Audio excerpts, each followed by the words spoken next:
Hello बच्चों, आज फिर लेकर के आए हुए हैं आप लोगों के क्लास में।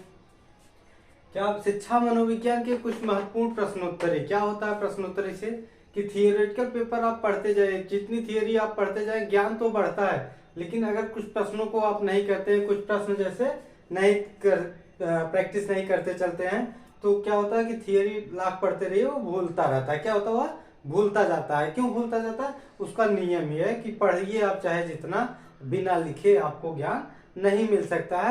अगर आपको सही मायने में ज्ञान प्राप्त करना है तो जितना पढ़िए, एक पैराग्राफ पढ़िए, दो पैराग्राफ पढ़िए, तीन पैराग्राफ पढ़िए, उसका जो है उतना हैंड राइटिंग आप करते चलिए। इसलिए हम आज क्या लाए आप लोगों के शिक्षा मनोविज्ञान के अंतर्गत UP TET, C TET, super TET की परीक्षाओं में जो है धुआंधार तरीके से पूछा जाने वाला प्रश्न है। और एक दो प्रश्न हमेशा पहले दूसरे चैप्टर से मिलना तय है, क्योंकि एग्जामिनर यह जानता है कि बच्चे का आईक्यू लेवल कहाँ काम करता है, बच्चा किस टॉपिक को ज्यादा उठाता है।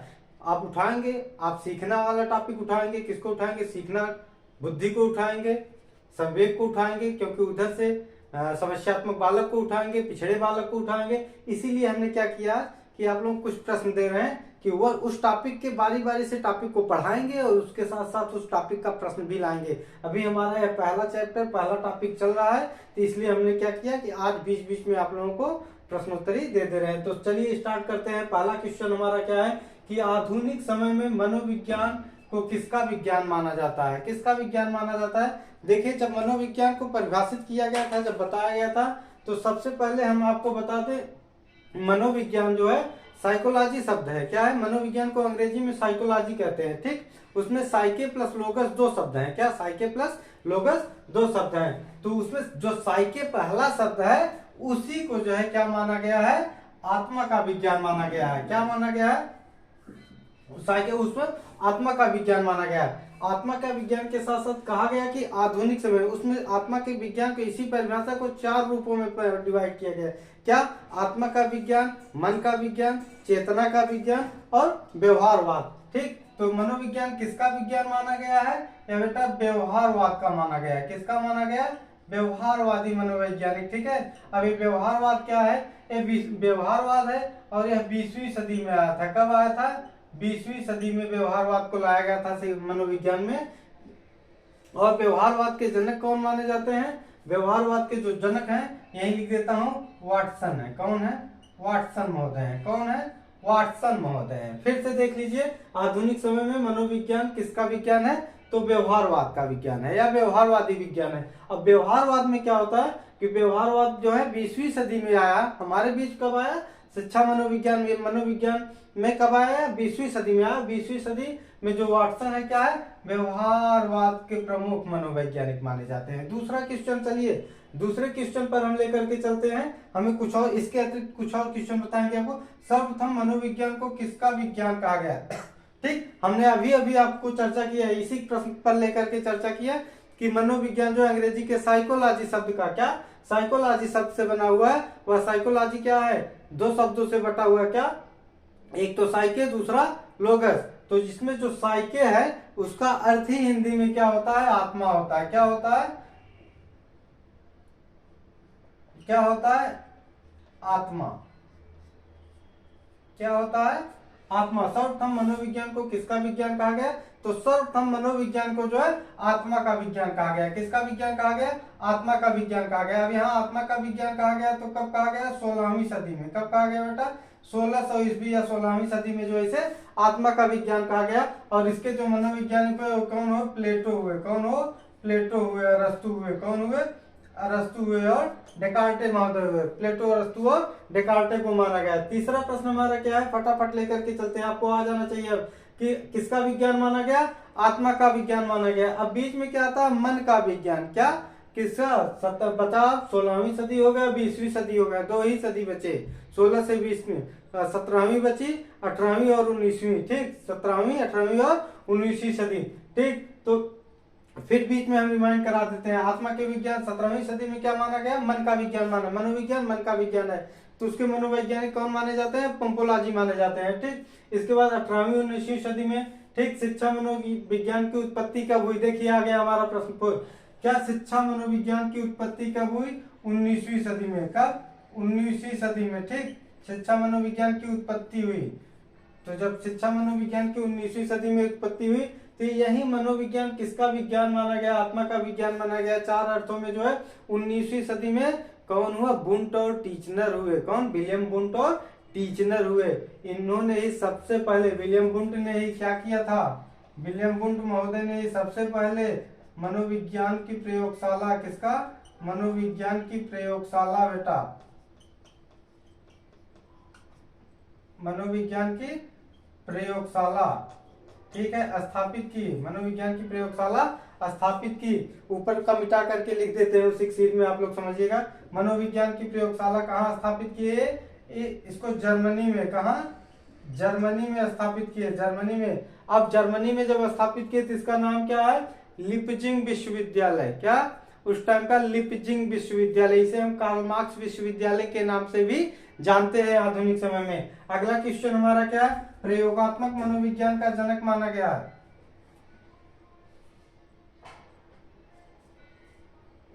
प्रयोगात्मक मनोविज्ञान का जनक हम यहाँ पर, ठीक, शिक्षा मनोविज्ञान उत्पत्ति कब हुई? 19वीं सदी में। ठीक, विलियम वुंट महोदय। इसके बाद आता है संवेग सभी प्रकार के विकास की रीढ़ है। किसकी? विकास की रीढ़ है। संवेग सभी प्रकार के विकास की रीढ़ है। किसने कहा? यहाँ मिटा देते हैं, 19वीं सदी बस रहने देते हैं। क्या है? सभी प्रकार के विकास की रीढ़ है। इसको किसने कहा है? पावलोव ने कहा है। किसने कहा है? पावलोव ने कहा है। और पावलोव क्या है? पावलोव भी व्यवहारवादी मनोवैज्ञानिक है। कैसे मनोवैज्ञानिक है? व्यवहारवादी मनोवैज्ञानिक है। ठीक, इन्होंने क्या अनुबंधन में, लारमय अनुबंधन सिद्धांत किस पर प्रयोग किया था? कुत्ते पर प्रयोग किया था। और पावलोव कहाँ के मूल निवासी थे? रूसी शरीर मनोवैज्ञानिक थे। कैसे? रूसी शरीर में मनोवैज्ञानिक थे। और इनको लारमय कुत्ते के अनुबंधन सिद्धांत पर जो है नोबेल पुरस्कार प्राप्त हुआ था। हमेशा यह क्वेश्चन पूछा हुआ है, किसको नोबेल पुरस्कार प्राप्त हुआ है? स्किनर, रूसो, पावलोव, ठीक, और थॉर्नडाइक। तो हमेशा किसको प्राप्त हुआ है? पावलोव को। क्यों? लारमय अनुबंधन, कुत्ते के ऊपर इन्होंने जो लारमय अनुबंधन का प्रयोग किया उस पर क्या किया था? इन्होंने प्रयोग किया था व्यवहारवादी प्रयोग। कैसे? मतलब वह अनुकूलित अनुक्रिया को सीखता है, किस प्रकार से एडजस्ट कर पाता है मनुष्य के साथ एक पशु अपने आप को। ठीक, उस एडजस्टमेंट को इन्होंने दिखलाया था। एक कुत्ता कैसे लारमय अपने वातावरण के साथ किस प्रकार से वह अनुकूलित हो पाता है, उसी चीज पर, उसी थियरी पर इनको क्या मिला था? इनको नोबेल पुरस्कार प्राप्त हुआ था। आगे चलते हैं। प्रयोगात्मक मनोविज्ञान का जनक माना जाता है। प्रयोगात्मक मनोविज्ञान का जनक जो है विलियम वुंट माना जाता है। कौन माना जाता है? विलियम वुंट माने जाते हैं। ऊपर भी हमने बताया 19वीं सदी में मनोविज्ञान की उत्पत्ति हुई थी, तो उसी विलियम वुंट माने जाते हैं। तो जो आत्मा का विज्ञान, ठीक है, आत्मा का व्यवहारवाद, तो विलियम वुंट भी प्रयोगात्मक मनोविज्ञान के जनक माने जाते हैं। साथ साथ संरचनावादी भी माने जाते हैं, संरचनावादी मनोवैज्ञानिक माने जाते हैं। और चेतना का विज्ञान भी माना है इन्होंने। किसको? मनोविज्ञान को चेतना का विज्ञान भी माना है। किसका विज्ञान माना है? चेतना का विज्ञान माना है। इसके अतिरिक्त आगे ले चलते हैं। और आगे हमने बताया था ना वुंट के बारे में। विलियम वुंट प्रथम जो है क्या है? प्रथम मनोवैज्ञानिक हैं जिन्होंने 1879 में, कब? 1879 में मनोविज्ञान की प्रयोगशाला, मनोविज्ञान की, किसकी? मनोविज्ञान की पहली प्रयोगशाला स्थापित की। किसकी प्रयोगशाला स्थापित की? मनोविज्ञान की पहली प्रयोगशाला स्थापित की। कहाँ स्थापित की?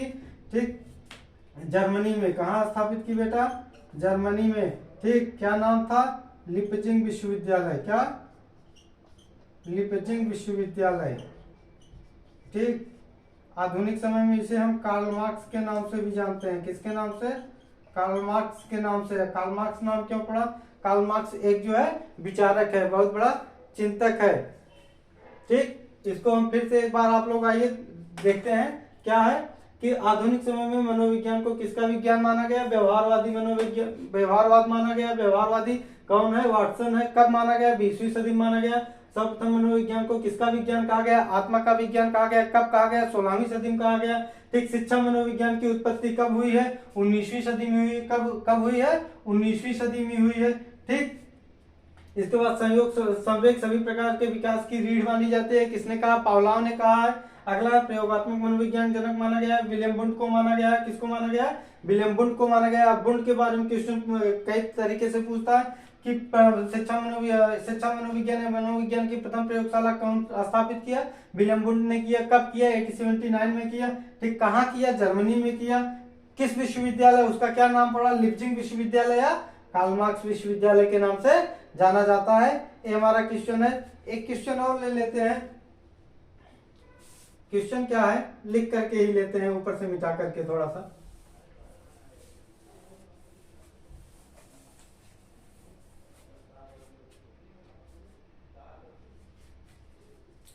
क्वेश्चन हमारा है कि मनोविज्ञान की उत्पत्ति हुई। क्या? मनोविज्ञान की उत्पत्ति हुई है किससे? जैसे क्वेश्चन दे दिया, मनोविज्ञान की उत्पत्ति हुई है किससे? तो इसके पीछे राज है। राज क्या है? कि एक राज है कि जितने भी विषय चलते हैं उन सभी विषयों की जननी, हमने पहले भी अपने क्लास में बताया था, क्या है? दर्शन शास्त्र है। क्या है? दर्शन शास्त्र है। तो वही दर्शन शास्त्र, क्या? दर्शन शास्त्र। मनोविज्ञान की उत्पत्ति हुई है किससे? दर्शन शास्त्र से। अगर पूछ लेता है कि मनोविज्ञान की जननी कौन है, तो क्या है? जननी भी कौन है? दर्शन शास्त्री है। अगर उत्पत्ति पूछ लिया, उत्पत्ति का मतलब जिससे इसका जन्म हुआ हो। ठीक, अगर हमारा जन्म हुआ है तो हमारे माता पिता भी रहे होंगे। क्या? हमारे माता पिता भी रहे होंगे। पेड़ पौधे हैं तो उनका भी विकास का एक क्रम रहा होगा, उनका भी कुछ न कुछ मूल कारण रहा होगा। ठीक, फल, बीज, फूल इत्यादि कारण बनते हैं जन्म देने का। तो वैसे ही दर्शन शास्त्र सभी विषयों की जननी रही है और उसमें मनोविज्ञान जो है इससे धीरे धीरे 18वीं शताब्दी में अलग होकर के अपना स्वतंत्र विषय के रूप में मान्यता प्राप्त की गई। ठीक, इसके बाद है, इसके बाद परिभाषा क्या? एक दूसरी परिभाषा लेते हैं। खेल प्रकृति की शिक्षणशाला है। ठीक, खेल के बारे में चलते हैं। खेल प्रकृति की शिक्षणशाला, शिक्षणशाला है। किसने कहा है? खेल प्रकृति की। एक चैप्टर भी है शिक्षा मनोविज्ञान या मनोविज्ञान में, खेल। ठीक, तो शिक्षणशाला किसने कहा? एक परिभाषा कहा है कोल ब्रूस ने। किसने कहा? कोल ब्रूस ने कहा हुआ है। क्या कहा? कहा कि खेल प्रकृति की शिक्षणशाला है। ठीक, लेकिन खेल विधि या खेल पद्धति की बात जब कर देगा, विधि या पद्धति की बात जब कर देगा, तो खेल विधि या खेल पद्धति के बारे में जो है किसने बात किया है? कार्लवेल कुक ने। किसने कहा है? कार्लवेल कुक ने। ठीक, इस चीज को याद रखिएगा। खेल के बारे में पूछता है, खेल प्रकृति की शिक्षणशाला है, तो बात सही है, कार्ल ब्रूस ने किया, कोल ब्रूस ने किया। लेकिन खेल विधि को जन्म किसने दिया, किसने बनाया, किसने बताया? तो कार्लवेल कुक ने। ठीक, खेल विधि से प्रतिपादन करने वाले, ठीक, मॉन्टेसरी भी आ जाती हैं। ठीक, फ्रावेल भी इसी में आ जाते हैं। किस कौन आ जाता है? फ्रावेल भी आ जाते हैं। इनका भी नाम इसमें जुड़ जाता है कि खेल विधि से जो है शिक्षण कार्य किए जाते हैं। ठीक, खेल खेल में शिक्षण दिया जाता है। इसके बाद अगला क्या है कि किस प्रकार के बच्चे की IQ 100 होती है। जैसे पूछ लीजिए 100 IQ। ठीक, क्या? IQ बुद्धि लब्धि, बुद्धि लब्धि। 100 IQ बुद्धि लब्धि किस प्रकार के छात्रों की होती है? ठीक, किस प्रकार के छात्रों की होती है? जिसकी 100 IQ होती है, मान लिया जाता है 90 से 110। ठीक, क्या होता है? 90 से 110 सामान्य बुद्धि। क्या होता है? सामान्य बुद्धि। ठीक है, तो जो सामान्य बालक होते हैं उनका, या सामान्य छात्र होते हैं, उनकी IQ कितनी होती है? 90 से 110 होती है। आगे हम और क्वेश्चन आप लोगों के लिए मजेदार क्वेश्चन लेकर के आएंगे, तब तक के लिए आप लोग क्वेश्चन को देखते रहिएगा, पढ़ते रहिएगा, जो ना समझ में आगे पूछते रहिएगा। धन्यवाद।